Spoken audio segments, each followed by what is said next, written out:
Halo, selamat datang. Welcome to the YouTube channel Hantar Cara. So, saya nak beritahu korang, hari ni saya akan pergi ke Melaka. Which is sekarang baru pukul 6. Tapi saya pergi dengan Hafiz lah. So, dia belum datang lagi. Letak barang kejap dalam kereta.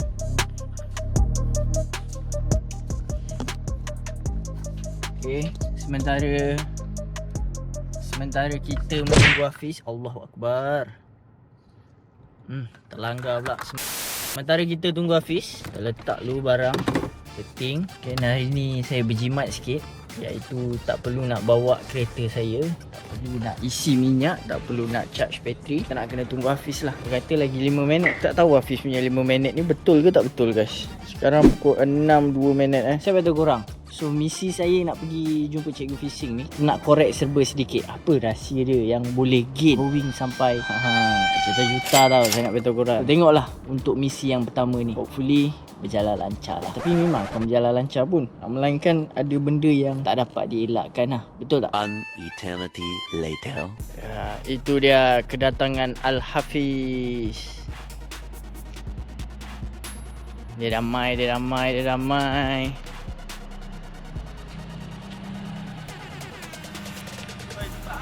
Relax lu. Betul lah. Kali ni kau tak tipu aku. Okay, on time. Punctual.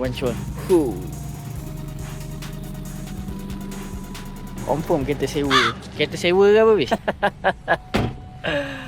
Check nombor plate Okay guys, misi untuk ke Melaka bersama dengan Hafiz. So apa misi nak ke Melaka ni, nak buat apa bis? Sama orang kata lah, kita nakkan sesuatu tu kena berusaha kan. Lautan yang berapi pun korang sanggup renangi. Kiranya diorang ni cinta akan seseorang, tetapi ni kalau kita cinta dengan ilmu, sejauh mana pun kita akan terus pergi. Cut lah guys, tapi mengarut lah guys. What? So, untuk sekarang ni mungkin kita kena ambil orang ni. Ada seorang lagi nak ikut bis. Siapakah orangnya? Kenapa bang? Hello Sur, saya dah dekat bawah. Sur dia kat naik. Oh ni baju putih ni ya? Mana? Dia tunggu tepi sekejap. Tunggu tepi tu. Hai Zur. Hai. So inilah orangnya yang kita jumpa. Hai Sur. Halo, Bangku. Sehat Sur lah. Sehat. So Sur, kenalkan diri siapa? Halo guys, nama gue Surya, trader baru. Jadi trader lah. Surya ni daripada Indonesia. Dia datang Malaysia untuk lepak-lepak. So hopefully okey lah segala-galanya dekat sini. Surya okey tak? Okey. Malaysia? Okey, Malaysia okey. Apa yang tak okey, apa yang okey? Semua okey. Aman. Semua okey. Semua okey, aman. Alright. Surya tahu Melaka ni berapa jauh perjalanan kita? Berapa jauh? 1 jam 40 minit. 1 jam 40 minit. Ya. Sebelum kita nak sampai lagi berapa minit? 1 jam 50 tu. Kita interview dululah Surya. Boleh Surya? Okay Surya, saya nak tanya, boleh kenalkan diri, Surya tinggal kat mana, apa pekerjaan Surya? Okey, kenalin, nama gue Surya. Biasa kalau di tinju orang panggil gue tuh The Pretty Boy. Dan untuk sekarang pekerjaan gue saat ini ya, gue biasanya sebagai atlet dan sekarang gue juga jadi trader ya.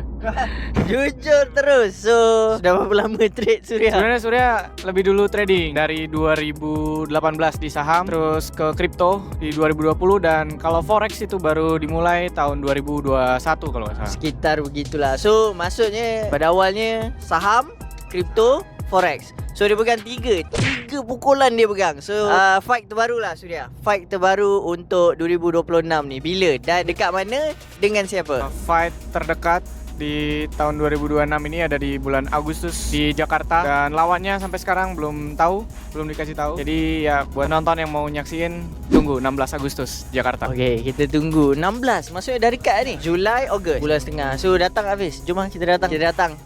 Korang stay tune, kita akan datang bagi sokongan, bagi support dekat dia. Dan insya-Allah kalau fight ni dia menang, memang ada bonus lah untuk dia. Betul tak Surya? Betul tak? Thank you. Okey, Surya dia tak kenal pun cikgu fishing ni. Cuma dia nak ikut jalan-jalan dekat Malaysia ni. Dan macam korang dengar lah, dia as a trader. Bila kita sentuh pasal trader, korang jangan ingat trader forex je dalam kepala korang. Dia ada trader saham, trader kripto, IPO lagi, S&P 500, banyak. Okay, so stay tune. Ada kata-kata terakhir Hafiz? Jumpa cikgu fishing. Let's go.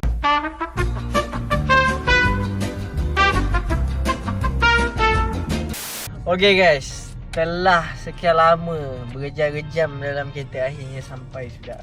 Pot ni cikgu punya pot weh. 100 juta USD buat kat sini. Buat ratus-ratus juta lepak sini tu. Alhamdulillah selamat sampai. Dan Suria macam mana? Tertidur tak? Tertidur Macam mana habis? Semua tidur.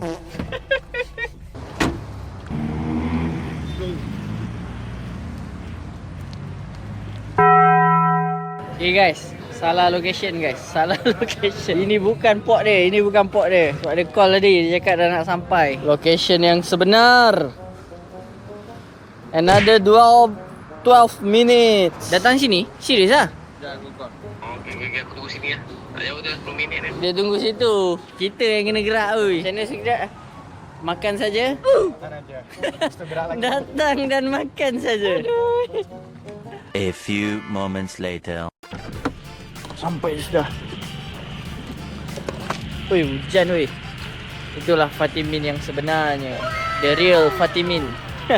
Sampai sudah. Cikgu jester cikgu.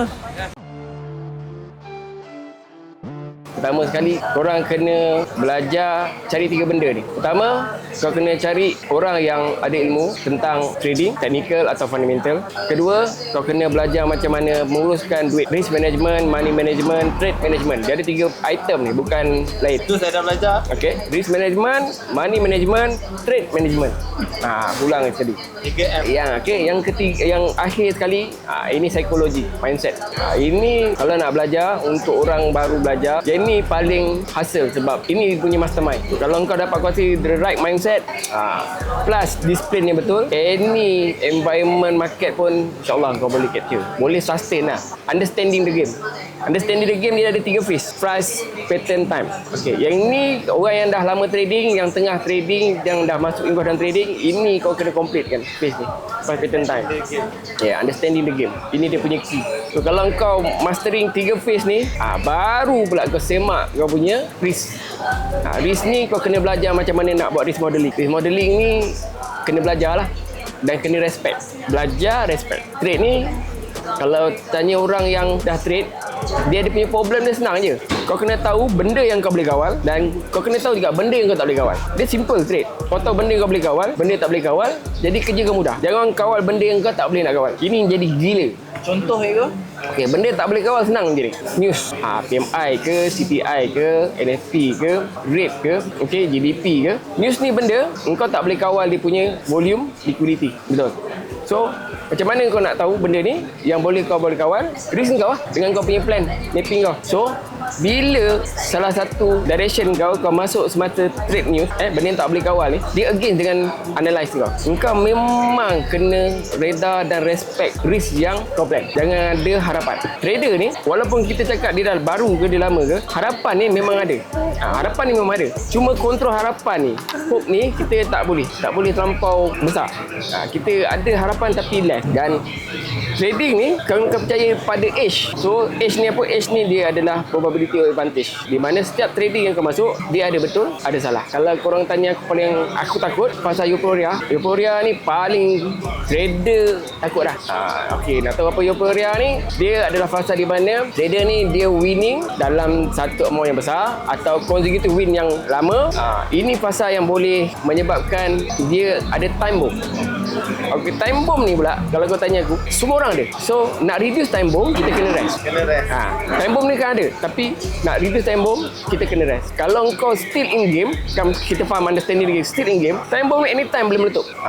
Sebab dia meletup ni yang menyebabkan kita ego ni, kita tak nak buang kita punya loss. Fasa euphoria ni yang kita memang kena elak. Sebab euphoria ni bila dia jadi, dia boleh auto ke level anxiety tau. Anxiety ni datang bila mula-mula kau dah salah satu benda yang kau tak nak argue, dia akan jadi panic, anxiety. Anxiety ni kalau tak dibendung, tak buat decision, memang akan jadi despair. Despair ni memang totally down lah. Ini dah tak boleh. Kau dah rasa macam lose control, kau tak percaya dengan diri kau. Selama ni kau boleh buat, lepas tu benda tu akan jadi buat. Nak comeback benda ni memang recovery yang cukup susah. Dia akan jadi satu trauma. Tak masuk swing trader tu dia tak intraday.